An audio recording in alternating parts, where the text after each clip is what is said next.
assez sportif. Depuis qu'il est allé à cheval, lui, je te dis quand. Ah, vous avez galopé jusqu'à nous? Alexis le trotteur. Ben oui. Mais encore une nouvelle expérience. Ben oui, mais l'année passée, je sais pas si vous vous rappelez, j'étais allé couvrir les coulisses du spectacle Cavalier, un spectacle équestre qui avait pris lieu à Laval. Oui, Et j'ai là, hâte qu'ils reviennent. Ben oui, puis Ils j'avais sont pas... rendus, je pense, ils s'en vont dans le Canada anglais cet été. Ah, ils se promènent partout, c'est extraordinaire. Ah, j'ai hâte qu'ils reviennent. Magnifique, je l'ai vu aussi. Ah ouais. Oui. Là, j'avais pas eu la chance de faire l'équitation parce qu'évidemment, les chevaux sont entraînés pour faire des spectacles. Mais là, je voulais me reprendre et je pense qu'au fond de moi, j'avais le rêve de faire l'équitation. J'en avais jamais fait encore. Première fois ski alpin, la première fois l'équitation, c'est bon! Hey, moi, c'est les premières à Cap sur l'été. Et c'est drôle parce que Jérôme, je pense que toi, tu avais le rêve aussi de faire Oui, l'équitation. effectivement. C'était mon rêve de petit gars de faire l'équitation. Puis à toutes les fois qu'on le faisait en famille, moi, je pouvais pas y aller. J'étais trop petit, ça marchait pas. Fait que finalement, je l'ai fait comme là 2 ans. On était à Québec, justement. Et puis j'ai fait un petit tour de... Un tour de calèche? Ouais, un petit... Dans le Montréal. Montréal.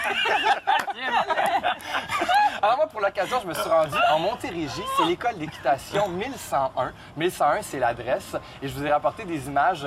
Ça a carrément l'air d'un ranch tiré d'une série américaine. C'est vraiment de toute beauté. C'est près de Saint-Hyacinthe. Près de Saint-Hyacinthe, entre Saint-Hyacinthe et Saint-Hilaire. On voit d'ailleurs le mont prend la Saint-Hilaire 20. au loin. On prend la 20. Ouais, toi, t'es bonne des Oui, c'est ça, c'est juste au nord de l'Afrique, là. Regardez, ils ont évidemment des écuries, ils ont des manèges pour entraîner les chevaux à l'extérieur. Ils ont un pony club également pour les jeunes de 3 à 10 ans qui auraient envie d'essayer de faire de l'équitation. Donc, on peut en faire à partir de 3 ans et jusqu'à n'importe quel âge. Là, finalement, il y a des gens de 80 ans qui en font assez régulièrement, là, entre autres. Et la petite histoire est assez amusante parce que celle qui a parti ça, elle s'appelle Diane Autier.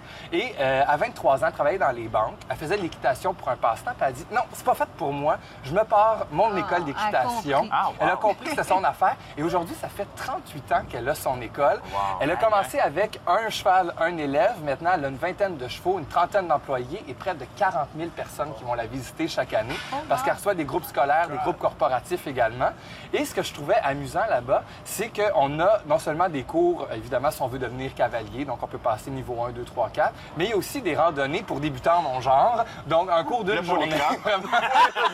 Non, mais tu sais, je commence à la base, tant qu'à faire. C'est ça. Alors, la première chose, c'est qu'on fait la rencontre de notre cheval et on va le chercher nous-mêmes dans l'écurie. Et moi, elle s'appelait Margarita. Déjà, j'ai une petite crainte. Je me suis demandé si c'était un cheval alcoolique. Non, non, elle est parfaite. Donc, un cheval de 13 ans. Et c'est important de noter que quand on commence à faire de l'équitation, on commence pas sur un étalon qui sont vraiment très fougueux. Donc, on va soit utiliser une jument ou un cheval castré à ce moment-là. Ni un cheval de 2-3 ans.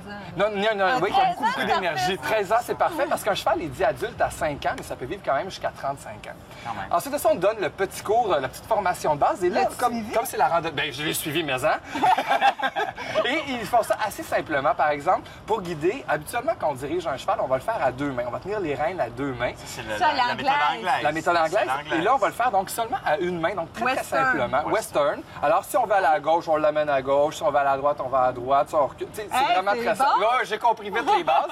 Et en fait, moi, mon cours, c'est Diane Autier qui me l'a donné. Et j'ai rapporté des images de la formation en question. Elle m'explique comment monter sur un cheval. Oh, c'est bon. Quand tu montes, tu dois monter en regardant ce qui se passe à l'avant. OK. Et non pas comme ça. OK. Là, tu places ton pied gauche dans l'étrier. C'est bon?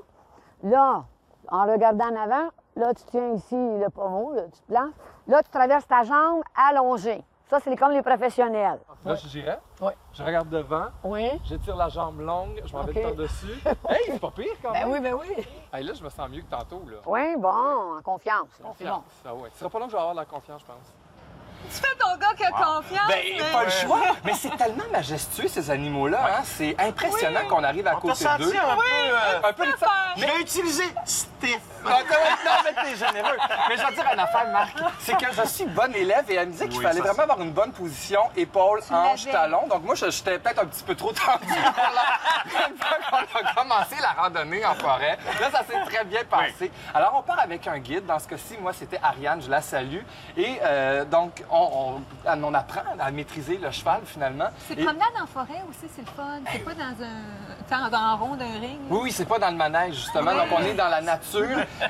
Métal. Et oui, puis on va apprendre les différents pas. Donc, on va aller de plus en plus rapidement. On va peut-être même aller jusqu'au trot si on est chanceux. Ben moi, c'est ma question. Je m'excuse, je te coupe vas-y, parce non, que je quand t'en prie, j'étais allé, vas-y. j'ai pas pu faire de trou parce que c'était la première fois que je le faisais. Et là, j'étais vraiment déçu. Ah oui, on est allé un petit peu, là. Juste essayer parce que finalement, j'apprenais vite. Faut que tu comprennes le rythme aussi du Ben, cheval. oui, pour faut le le trot, suivre. sinon ça fait mal. Oui, mais finalement, tu sais, il y a plusieurs personnes qui m'avaient dit ça fait mal, mais finalement, moi, j'ai eu aucune Faut douleur. juste que vraiment tu sois dans le bon suivre. rythme. Ouais. Parce que sinon, si t'es à contre-rythme du cheval, là, c'est que tu t'es cognes. doué. Je suis doué. J'étais en T'es un Saint-Bio. élève Je vais modèle. devenir cavalier, ça sera pas long. Là, on va voir les images du saut d'obstacle. Ben oui, parce qu'eux, ils ont développé toute une autre affaire en parallèle, Arbre Non, c'est Aventure. toi. Ah non, c'est pas moi. Non! Ah, mais presque, tu vas voir. En fait, parce qu'ils ont 60 acres de terrain et il y a Arbre Aventure. Ils ont développé ça, 25 stations de jeu où on peut s'amuser avec différentes facettes de l'équitation. Parce qu'ils ont développé, par exemple, on me voit faire là, des étriers volants. Donc, l'étrier, c'est c'est où pour on met la notre formation. pied. En fait, c'est même pas tant pour la formation que pour le plaisir. On joint l'utile et l'agréable. Donc, on apprend des choses sur les chevaux, puis en même temps, on fait de l'activité physique. Et donc, on peut faire ça dans la même journée, c'est-à-dire aller jouer dans Comment Arbre ça se fait que tu Aventure. nous as pas dit qu'il t'est arrivé un incident avec tes jeans? Ah! Mais oui, mes jeans ont déchiré. Écoute, je suis tellement dynamique, revêtu. Et ils ont même une auberge sur place, l'auberge 1101, où ils organisent vraiment des mariages, des rencontres corporatives. Ils nous disent, par exemple, quel employé on est au travail, quel cheval on devrait avoir. Donc, ils sont vraiment habitués de recevoir toutes sortes de personnes. Alors, c'est l'école d'équitation 1101 à la présentation à Montérégie. Mais Marie-Josée, on peut en faire partout à travers le Canada, évidemment. Et je vous invite à consulter ou à contacter la Fédération équestre du Québec. Eux, ils peuvent nous dire les centres les meilleurs, les plus reconnus, ceux qui sont justement reconnus par la Fédération pour aller en faire dans toutes les régions. Puis, il y en a évidemment partout au Canada également. Oui, on a juste à sélectionner sa région. Puis Ouais. ça nous mentionne tous les centres qui sont là. Donc, un peu partout, on pourrait en faire. Projet d'été. Ben oui, on pourrait y retourner. On va y retourner en gang. On y va en gang. Ben oui, Hey, c'est clair. merci, Jocelyn. Là, je veux faire du trot. Ah, c'est bon, parfait. Il était même le galop. Ben oui. Ah, on pourrait essayer. Merci, Jocelyn. Ça fait tellement plaisir. Mais j'ai vraiment eu une rencontre